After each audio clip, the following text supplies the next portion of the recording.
Hello friends, good morning. তোমরা সবাই কেমন আছো? আমি তো ভালো আছি। তো আমার ব্লগ আমি এখন দিয়ে স্টার্ট করছি।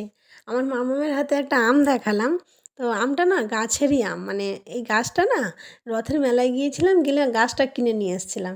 তো গাছটার মধ্যে অনেক আম ধরেছে, কিন্তু আমি অনেকটা দূর দিয়ে ভিডিও করেছি, তার জন্য তোমাদেরকে আমি ভালো করে দেখাতে পারছি না। মানে আমগুলো ছোটো ছোটো লাগছে, কিন্তু আমগুলো বেশ বড় বড় হয়েছে।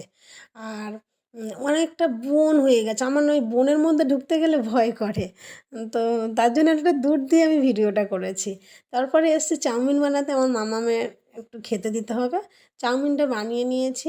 আর এই যে চাউমিনটা আমি নামিয়ে নিয়েছি, নিয়ে 3টে প্লেটে নিয়ে নিয়েছি। এটা ওর দাদা আছে, আমার মামাম আছে, আমার শাশুড়ি মা আছে। তারপর জামাকাপড় কাচতে গেলাম। রেগুলারই যেমন রুটিন, এগুলো তো করতেই হবে। আর দুদিন দিয়ে বৃষ্টি হচ্ছে, মানে ভালো করে কাচতেও পারছি না, তার জন্য অনেক জমে গেছিলো। উপরে আমার নাইটিগুলো মেলে দিয়ে এসেছিলাম, আর কেচে ছাদে কিছু মেলে দিয়ে এসছি, আর নিচে নিচে জায়গা ছিল না, তার জন্য ছাদে মেলে দিয়ে এসেছিলাম। তো এবার না স্নান করেছি, স্নান করে ঠাকুর দিয়েছি।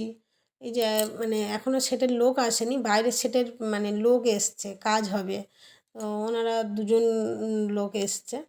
আর আমার মেয়ের অবস্থা দেখো, আলু ভাজা খাচ্ছে, মাংস তরকারি আলু ভেজে রেখেছে তাই খাচ্ছে।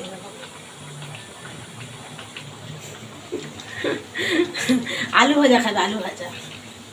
এদিকে মাংস বসিয়ে দিয়েছি, আর ওদিকে শাক ভাজা বসিয়ে দিয়েছি। তো চলো, শাক ভাজাটা হয়ে গেছে, ওদিকে শাক ভাজা বসিয়েছিলাম। তো শাক ভাজাটা হয়ে গেছে, আর এই যে মাংস। আর এটা না মানে মোচা, তো এটা মোচা সিদ্ধ করতে বসিয়েছি। চিকেনটাও হয়ে গেছে। আর এই চিকেনের আলুগুলো আমি মানে খুব মানে সিদ্ধ হয়ে যায়, ভাজি এমনভাবে ভাজি যে সিদ্ধ হয়ে যায়, তাই আমার মামাম খায়। আর এটা না মাছের ঝাল, পেঁয়াজ দিয়ে ঝাল করেছি। আর এই যে মোচার তরকারিটা একটু মানে হালকা করে জল দিয়েছিলাম। তো এই তো প্রায় হয়ে এসছে মোচার তরকারিটা, দেখো। মোচা মোচার তরকারিটা চিংড়ি মাছ দিয়েই করেছি। তারপর না সেটের লোক এসছে, সেটের কাজ হচ্ছে। ওই যে দেখো, সেটের কাজ হচ্ছে।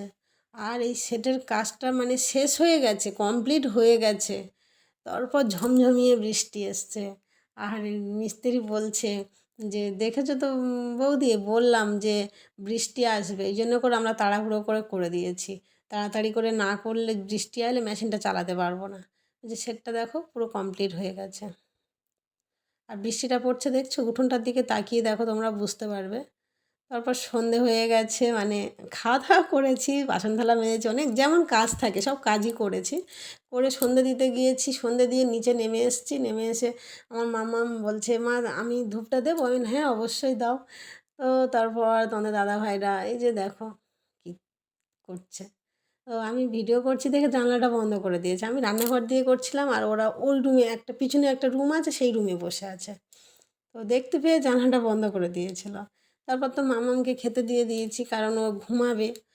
আর তো রাতটা কতটা হয়েছে তোমরা ভালো করে ঘড়িটার দিকে তাকাও, ঘড়িটার দিকে তাকালে বুঝতে পারবে। তো আমার ব্লগ আমি এখানেই রাখবো। তোমরা ভালো থেকো, সুস্থ থেকো।